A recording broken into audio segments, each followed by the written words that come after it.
guys, today in this video we will be understanding a very important concept of English, which is punctuations.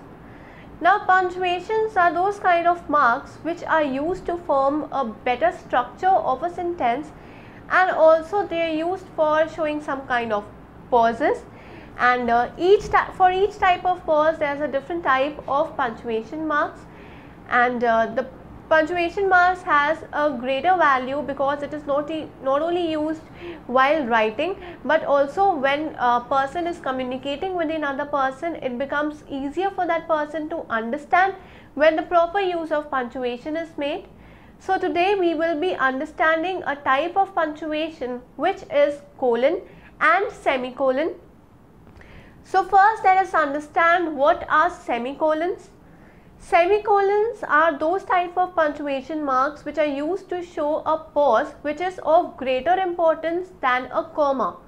We know that a comma is also used to show a little pause in a sentence, but a semicolon is also used for pausing in order to show some kind of pause, but that pause is a little bit longer than a comma. So representation of semicolon is like this. This is how you represent a semicolon, and semicolon is used to show a pause which is of greater value, it is of greater importance than a comma. So it is of a greater importance than a comma.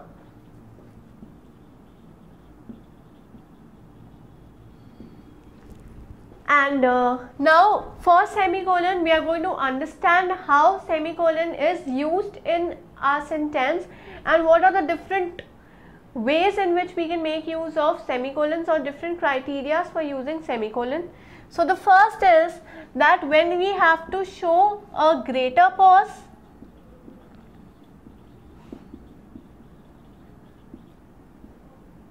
and the sentence includes comma.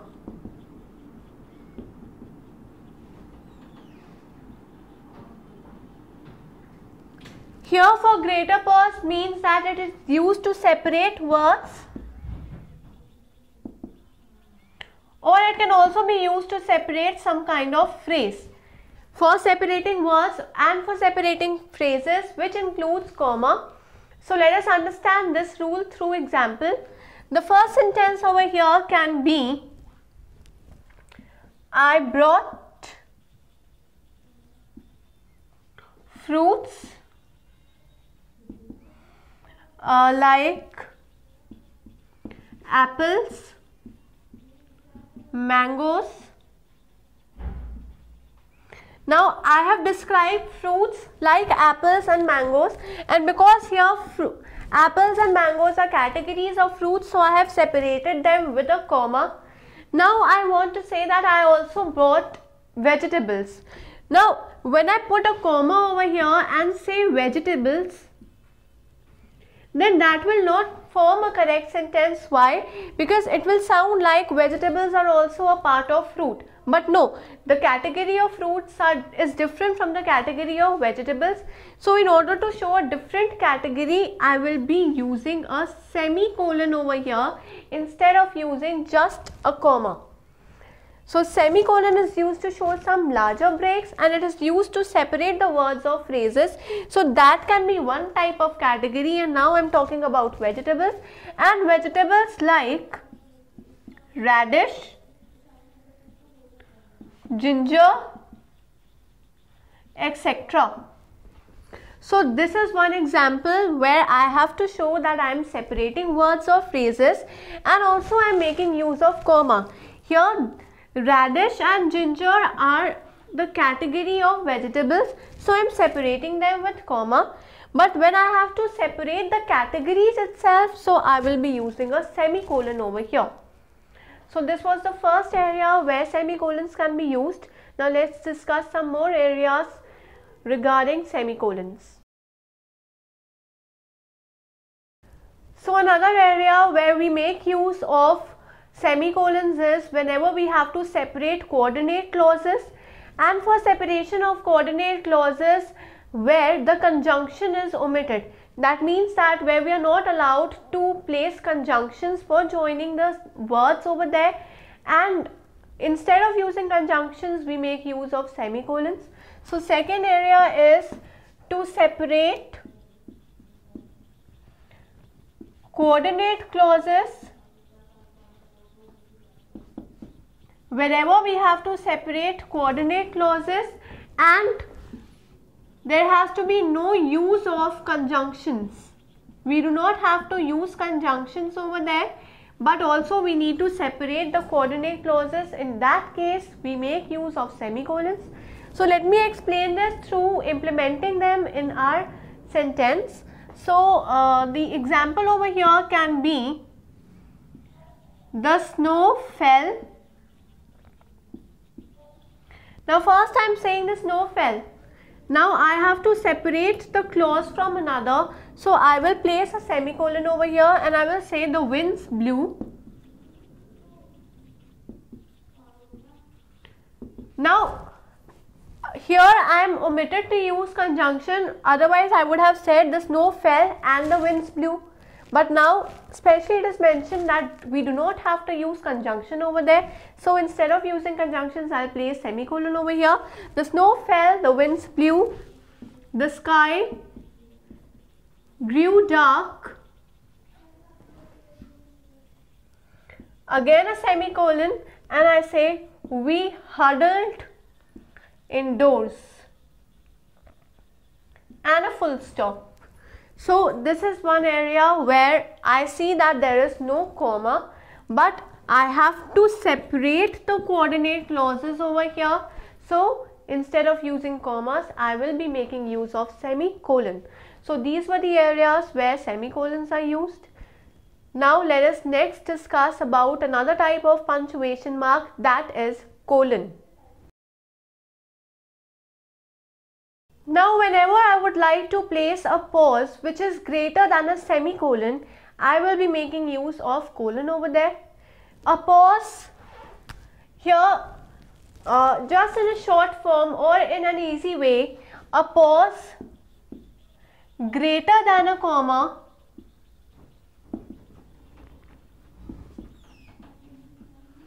is referred to as a semicolon. But a pause which is greater than semicolon is referred to as colon. As simple as that. In this we have described comma, semicolon and colon over here. Semicolon is represented like this and a colon is represented like this. So now we will be understanding where we can use colons over here. So the first field for using colon is whenever we have to define examples or illustrations. Whenever we have to expand some kind of illustrations or expand some particular type, in that case we make use of colons. So the example over here can be the three types of infinitives, the three types of non-finites are. Now I have to describe those three types, so over there I will be making use of colon, and sometimes with colon even dash is used. So either I can say like this or I can directly place a colon over here. So here I am talking about the illustrations, or I am further expanding my type of non-finites. So then I can say A, it can be infinitives, B, gerunds, and C, participles. So this is just an example through which I am explaining that in order to expand something or to show illustrations, we can make use of colon, and the formation of the structure can be like either we directly place two dots over there, or with two dots, that means with colon I can also place a dash. Both are correct and both represents the same thing. So this is the first area where we make use of colon. Now let us discuss the second area where colons can be used. Colons are also used when you have to specifically tell some person what the other person has said in the same format. For example, whenever we are talking about a direct speech, in that case as well, I can make use of colon. So second is to directly, or I can say for direct speech, right? Also, in order to explain a proverb, or I can say to define a proverb, whenever I have to write any kind of proverb, I will be making use of colon over there along with inverted commas.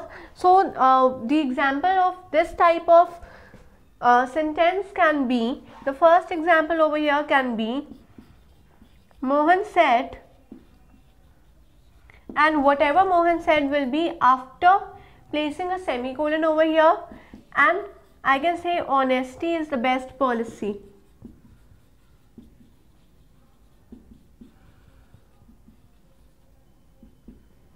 So here I have made use of 3 punctuation marks. First is the colon, second is the inverted comma, and third is the full stop over here. So within a sentence there can be 2, 3 or even 5 punctuation marks.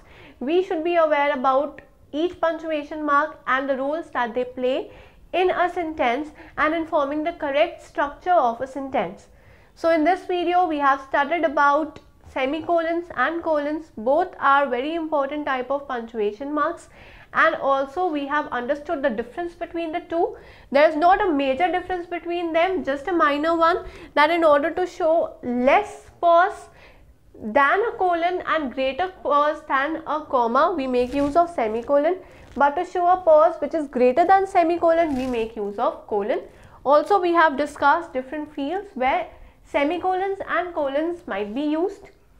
So in order to practice more on the topic of punctuation marks, I suggest you to register to our online portal, that is www.abhyasonline.in. Once you register to that portal, you can find n number of sample papers which are provided regarding this topic. Do attempt those sample papers in order to get a full analytical report where your strong and weak points can be mentioned over there. Focus more on your weak concepts in order to gain good marks and improve your English communication skills. So my suggestion to you is to keep learning and keep practicing.